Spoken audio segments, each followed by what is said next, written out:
flag of the United States of America and to the republic for which it stands, one nation, under God, indivisible, with liberty and justice for all.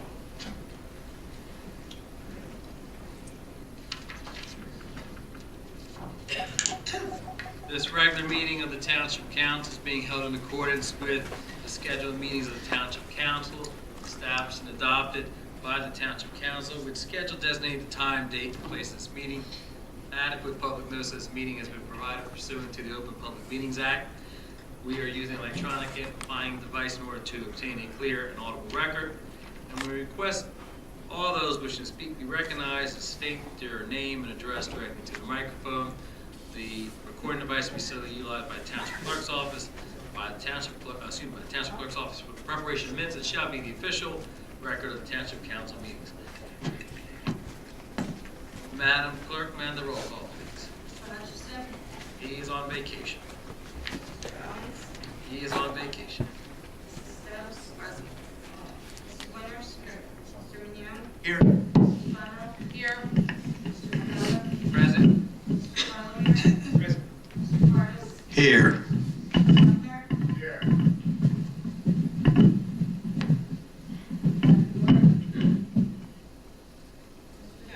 Here. We will now have our first public portion. Anyone who wishes to speak on any agenda item, please raise your hand. Ms. Coyne?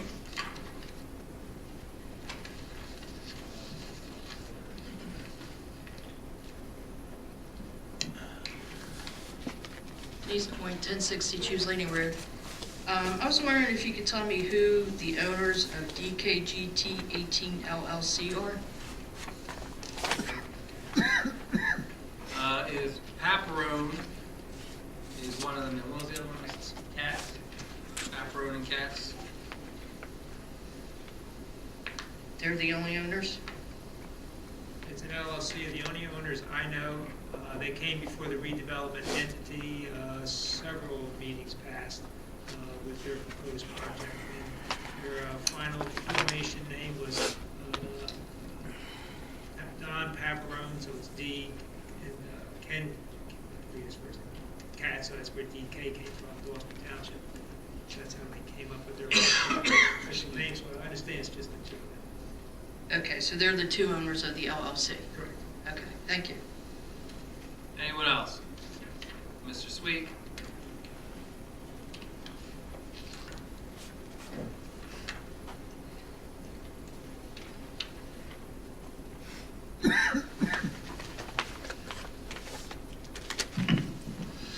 Mr. Boyd, we're going to amend that. It's Ken Schatz. What's that? Did you hear that, Ms. Coyne? No. It's Ken Schatz, not Katz, for the second owner. Can you spell that? S is S-H-A-T-Z? Yeah, I probably have it here. I'll see it after the meeting, because I probably have it. Okay. Mr. Sweet? Sam Sweet from Ariel. Is the entire Nike base sold? No. How much is left of the Nike base that's not being sold? So this is, was it 27 and a half acres. There's another 28 change. I believe this is the Williamstown Road site where the radar site was. It's about 27 acres, more or less. But the remaining part. The other part is on Berlin Cross Keys Road. Okay, and that's not being sold, so it's just, so the entire Nike base is 56 acres approximately? Approximately. It's two separate sites, though, because for missiles you need triangulation, so I mean, that's the way it works, as it was expressed to me. So Berlin Cross Keys Road was where the missiles were, and Williamstown Road is where the radar was. But Ken, total square footage, do you have both of them combined? Both of them combined. I'm doing right Mr. now, Sweet's work for him here. 37, plus or minus 40 acres. Okay, so there's like 13 acres still left, roughly. Okay, so we're not, I'm assuming then that's if we had been awarded the marijuana facility, that's where the marijuana facility would have gone on the other 13 acres? Probably what was available was left over. But I don't know if it would take up the entire 13 acre. Yeah, no, site. that's a pretty big marijuana facility there. What is the going rate for an acre? Is it $1 million? Like, was it shopped around? Just asking. I couldn't tell you what the going rate is. It varies. To give you some background on that site, I've been here, this is starting my 15th year on council, and we've been shopping that site for 15 years. For years, we had held out for a commercial rateable there. Those conversations took place for commercial ratables when we had 8,000 students in our schools from K through 8, and we were bursting at the seams. We don't have that problem anymore. As a administration and council, we had tried to curb the development in the southern end. The recession came in 2007, 2008. That kind of curbed more development that was taking place in the southern part of town. Today, we had 2 developers for a redevelopment meeting earlier prior to this meeting, that there's a total of 360 units that they want to build in the southern part of town. So development is coming back into our township. The Nike site, we were offered several times residential development projects, and we always balked at it because we'd rather have commercial for it. We've swung a couple times and we've missed, and things have fallen apart. People weren't able to move forward with their projects for whatever reason. Here's an opportunity with an established builder, a well-known builder, that wants to build homes. You said Paparone? Paparone. Okay, and from prior meetings with this, I guess this is going to be directed at Mr. Lechner, they're paying a builder's fee not to be part of, and I'm going to butcher the wording, but not to be part of low-income housing? This project, Yes. and I think it requires, we incorporated the developer's fee. Yes, that's what it was, a developer's fee. 1.5% of the equalized assessed value And the assessed value is of the building. of each unit, Yeah, and there's going to be 75 units. yeah.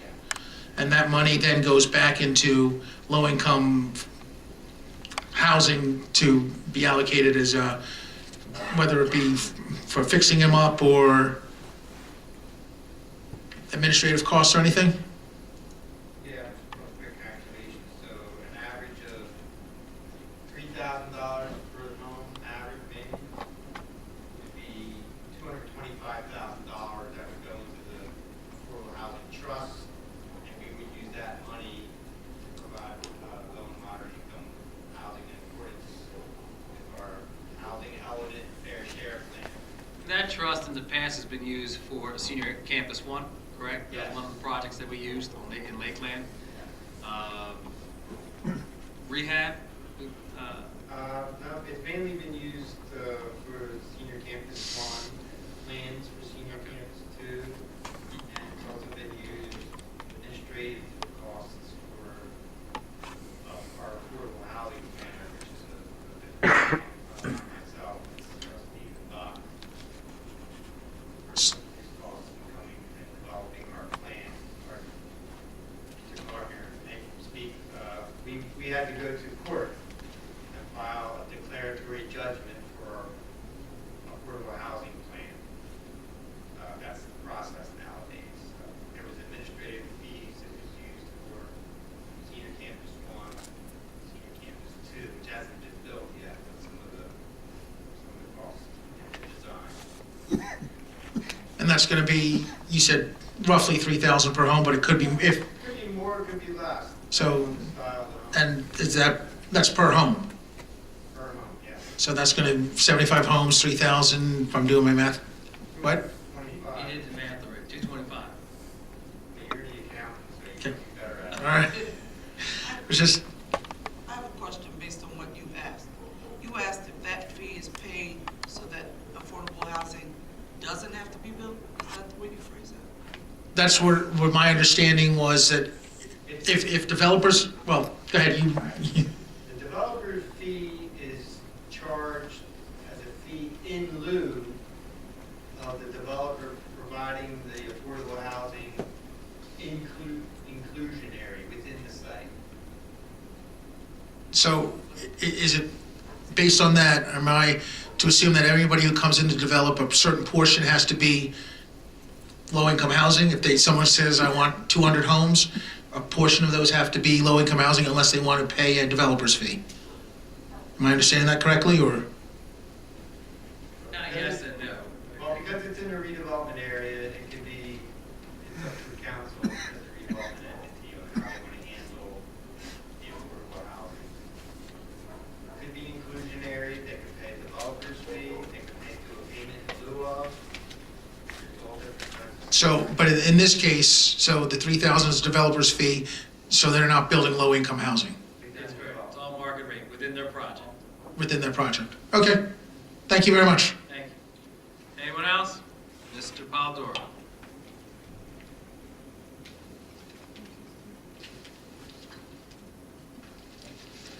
Good evening, Council. Ray Polidor from the Historic Village of Ariel. As I'm listening to the conversation, and it sounded like Mr. Lechner did explain that these fees would be, in essence, so that they're not building affordable homes in that particular development, correct? Yes. Okay. And that fee is higher for that reason, so that otherwise it would be the standard fee for, and set aside for affordable housing in that development, correct? I don't know if that fee would be higher. Can, I'm not sure, I'm not sure I understand the question, but the fee by our ordinance is 1.5% of the equalized assessed value of the dwelling, the improvement that has to be paid prior to a certificate of occupancy, the prior. but to be clear, there is no higher fee just because they choose not to put low and affordable house, low and moderate income housing there. It's just It is 1.5%. 1.5%. That's what it is. Okay. Okay. So my question is, I don't, and maybe you can fill me in on this. I don't know if it's a New Jersey thing, county thing, or local municipal thing, but that assessment of, I know that the state mandates that we do a certain amount of affordable homes, and I surely understand that we're working on that. But in other surrounding states, when a builder comes in and he's going to put a development this size, where there's not such stringent mandates on affordable housing, these builders make a contribution either to the school budgets or an escrow for the schools. And I'm curious as to why we don't have a builder coming in who's going to be setting all these homes, and the school will be made to have to work with all these new children, possibly overcrowding the school, maybe not, but obviously there will be an influx of more students coming. Have we ever in the past that you can remember have builders come in that had some set aside money for the building project that would be directly, like I said, whether escrow or whatever the laws permit, to be able to provide for? You're going to be building, you're going to have more kids, there'll be a greater demand on the school, which would benefit all families, from all income levels. But it seems that a builder coming in that's going to be putting family homes, it would be beneficial to help our schools and what they're able to spend in the tax base therein to do such a thing. Has that been looked at in the last 15, 20 years? Anytime there's a project that is being brought forward, when they appear before the planning board, they provide an impact study. That impact studies how it impacts traffic, the local neighborhood, impacts the schools.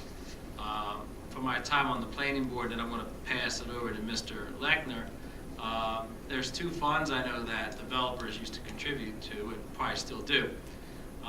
One was a sidewalk fund. Those who live in the southern part of the town, sidewalks weren't built when those developments were built in the 70s, early 80s. So they put money towards a sidewalk fund. and then there was a recreation fund. If they did not want to put tot lots were all the rave when they built projects, and then those tot lots all of a sudden made its way, they were now deeded over or given to the township, and then the township had to take care of those tot lots. So that was another fund that developers would put money towards. I don't recall, I don't even know if it's legal or we're able to do that, to request or ask a developer to put money to fund the schools or the impact of schools. Mr. Lechner, are you aware of any of that? This is what I know, is that the sidewalk trust fund that we used to collect money for, we were, at least threatened a lawsuit that it was unconstitutional. So we removed it from our. We didn't bend any arms, we just say, we need some sidewalks. That's And the The playground? recreation improvements was found not appropriate through another case in another town, that towns weren't allowed to ask for recreation fees. And I understand in the state of New Jersey, there's no such thing as an impact fee. Other states have it. I think that's what you're kind of alluding to, an impact fee. You may want to talk to your legislators, but for the long, so I guess to answer your question is, they will pay taxes like everybody else does in their community in the state of New Jersey, and part of that tax bill is through the school. Okay, so And that's how they will pay their fair share based on the school tax. we were no longer able to do sidewalks, no longer able to do recreation. And you tested the waters on that, it came back, it didn't pass the litmus test. Well, to interrupt you. Please. We then require sidewalks. The issue was, Should they pay for other sidewalks? we require sidewalks, but we would allow a payment in lieu of the sidewalks if the developer wanted to. We would use that money to build sidewalks where we really needed them. Would it behoove us? The builders leagues have told us that you can't do that, so you either gotta tell us we have to build sidewalks or waive the sidewalks. So now everybody puts sidewalks in. When you see just 75 foot of sidewalk, it's because No, and I get that. The one thing I'm thinking though is sidewalks didn't cut it, and the playgrounds didn't cut it. Maybe it's not, for whatever legal terms or constitutionally, there may be that issue. I don't imagine that they could wiggle out of something that has to do with making a contribution towards the schools. It would be worth looking into.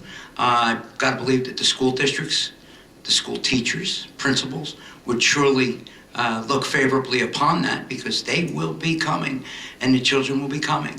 And it would be nice to give the schools more tools from new buildings, new families coming in, that's a contribution by the builder, and it's not going to cost the existing taxpayers anymore, and maybe it would start us on a upward spiral where our schools could surely use it. My suggestion is try it. What's the worst that could happen? I think it would be a great benefit to our students and staff and faculty of the schools. Thank you. Thank you. With that, we'll close the first public portion.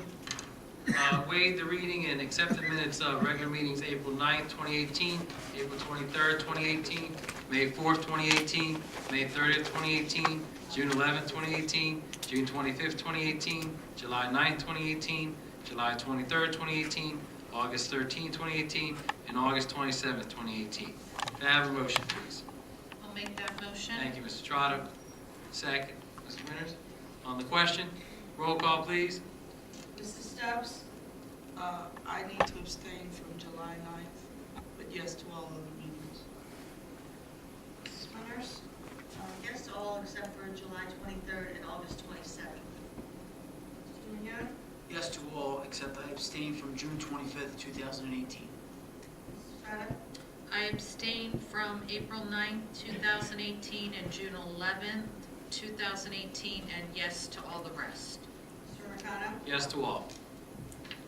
Now we have our ordinance. This is the first reading. There will not be a hearing for it.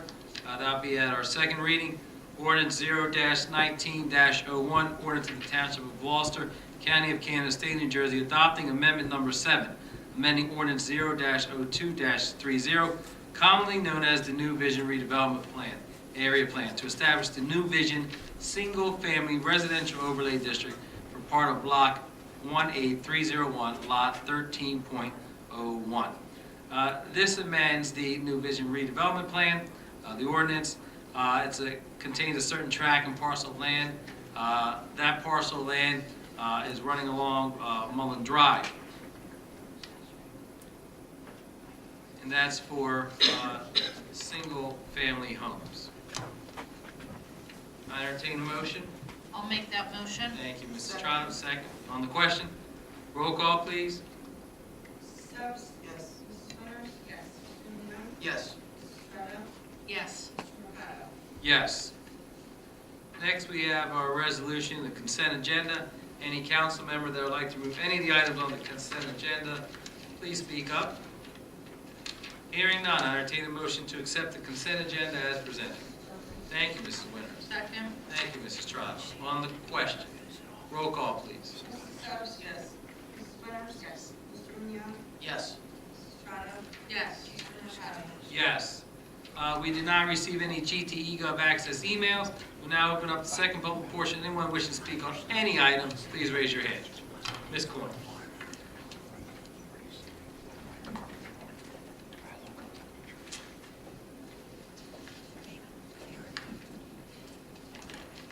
East Coin, 1060 Choose Leaning Road. The 360 units you were talking about, where is that going to be, the southern part of town? The 180 are townhomes that were approved 2014. They're behind the Target off of Williamstown. Is that Williamstown Road? Tell me. Yes. Okay. Thank you. Behind the Target. They're townhomes, market rate. That project was approved many years ago. The developer has been trying to find someone to build those homes, and he has found someone that he feels comfortable with that will be building those townhomes. And is that private property or township? Oh, that's private property. He has owned that property. He was the developer of the Target and that Lowe's and that whole area there. Okay, what about the remaining 360? The other one is they're proposing to have apartments that are market rate, and that's adjacent to, it's behind the Acme shopping center. It is a private parcel of land, and this individual developer is interested in putting 180 units, 1 and 2 bedroom apartments, market rate apartments with garages. And where's the Acme? The Acme off Berlin-Kroske's Road, it's behind it. And that's also private property? That is private property. Okay. Does the township have any more township-owned property that they're looking to redevelop? The Nike base, what's remaining of it. Mr. Lechner, you have any, like, large parcels of land that we have? Not large, No. but Mr. Carr's news that we just had a public auction for township-owned property that we're trying to get back on. Well, I guess they are back on the tax rolls now. But they're houses that are already built. No, it could be vacant land. that were foreclosed upon and now, they just use them. Most of them, I think, are vacant. Vac- A couple of homes. Okay, thank you. Anyone else? Mr. Sweet?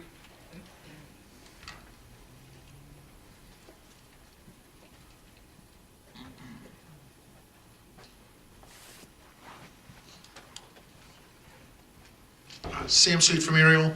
To follow up real quick, the developer, who's going to be the builder of the 180 townhomes? The owner of the property is called Newman, but it's an effort with a group where Ryan Homes, and I don't know what the other acronym was, they said it earlier. Ryan Homes is the lead on the project. So the same people that are building the homes across from Union Valley? Is Ryan building the homes across from Union Valley? I believe it is. Okay. NDR, yeah. NDR, okay. They're actually, Ryan Homes builds the homes, and another entity is the developer builds the improvements. Okay. But Ryan Homes doesn't do the improvements, they just build houses. So essentially, I can kiss the Cracker Barrel, come into Gloucester Township goodbye? That rumor that never seems to go away? That's been around forever. Yes, I know. So with all this development, we're not gonna get a Cracker Barrel? You never know. Okay, I'm just asking because I'm tired of I love driving up. Cracker Barrel. Well, I know that, but I'm tired of driving up to Mount Laurel to, to there. Drive south, go to Pennsville, right there by the building. It's just as far. Couple meetings back, there was a thing on the agenda where the police are getting I guess not a building, but an office at the outlet centers, which is gonna be used for training. Didn't we approve, or not we, council approve a pole barn, which was going to be like a gun range or a training center as well? They did. They have a pole barn that's over there at the gun range off of Hickstown Road. But the trailer that they had there, and Captain Barr could probably tell you about it, was woeful. There was holes in the floor, but that is mostly you're shooting guns there. Whoever qualified, Qualified. stuff like that, mostly law enforcement. Okay. The training center that we're looking to add over to BLS, also going to be as follow with that. Like Citizens Police Academy, community neighborhood watch meetings. I'm sorry, what was that? Like when the police are involved in like this community relations officer that meetings, maybe some citizen police academy classes, things like that. That type of training, no virtual shooting range or anything like that? I don't believe so. Okay, and I don't know if you know the answer to this. Is the crime rate down at the outlets gone up or down recently? That I don't know. I just have to recall that we're down. I don't have any for the outlets, but Is that able to be? crime rate's still down 34% in the last 4 or 5 years. Mhm. But I mean, specifically, is there anything, statistics specific to the outlets? That's something I would have to look up. I would not have that. That's something.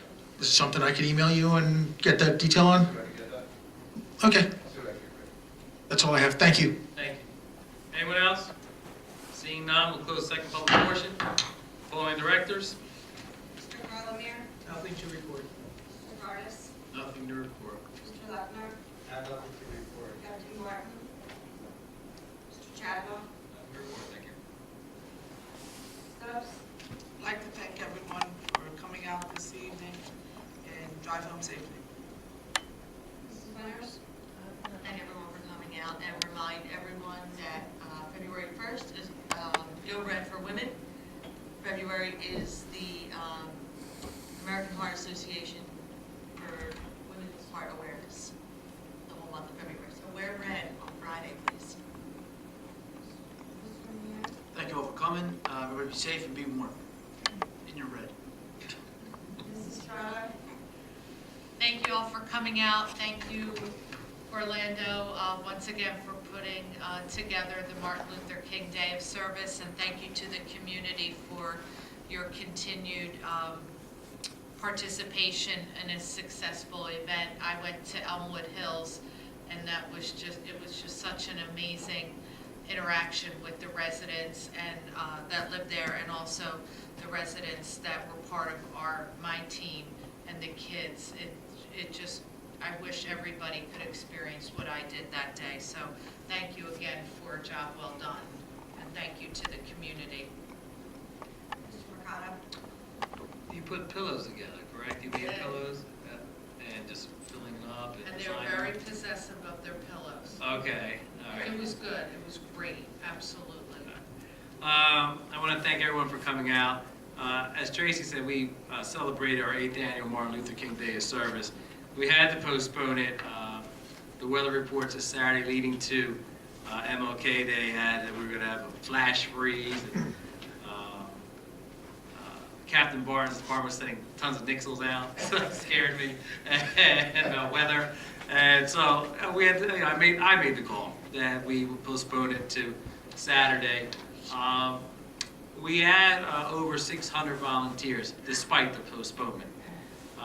There were individuals that were cleaning up firehouses, that they started actually early before everyone. They started at 8 o'clock. A baseball team from Highland that has been doing this for the last 6 years at Blenheim. There's 1,396 peanut butter and jelly sandwiches that were made and donated to the Cathedral Kitchen, along with 450 bags of home-baked cookies that kids and their parents put little notes on. But what's wonderful, this doesn't happen without the volunteers and our residents here in Gloucester Township, but also there's people that came from our surrounding areas that they said, we don't have this in our community. So they came here and they wanted to volunteer. And it was just, it's a wonderful day, and I do enjoy doing it. It's a labor of love. So I want to thank everyone that helped out with that and came out to volunteer. Yesterday, Choose United Methodist Church, they tend to honor people that volunteer in their community the first few months of the year. And yesterday, they recognized elected officials, but they also recognized people within their church that volunteer. But one of the things that they announced, and I wanted to make the public aware and those who are watching live stream, they have opened up a food pantry in the Glendora section of our town. So it's Choose United Methodist Church on the Black Horse Pike across from Dunkin' Donuts. They have a food pantry that's available. In that food pantry, no questions asked. You don't have to show ID.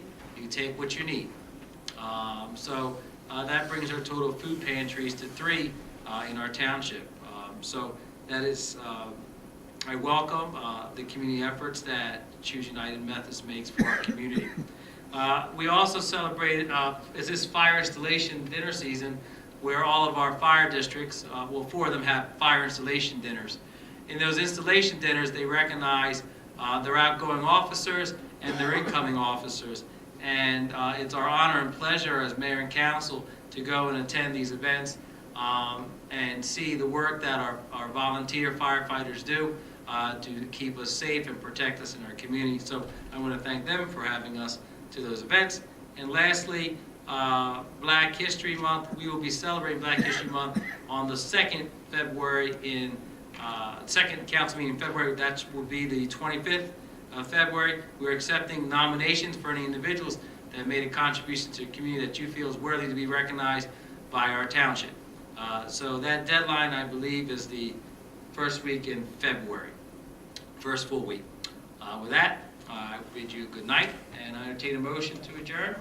So moved. Is there a second? All in favor? Aye. Thank you. Have a great evening, everyone.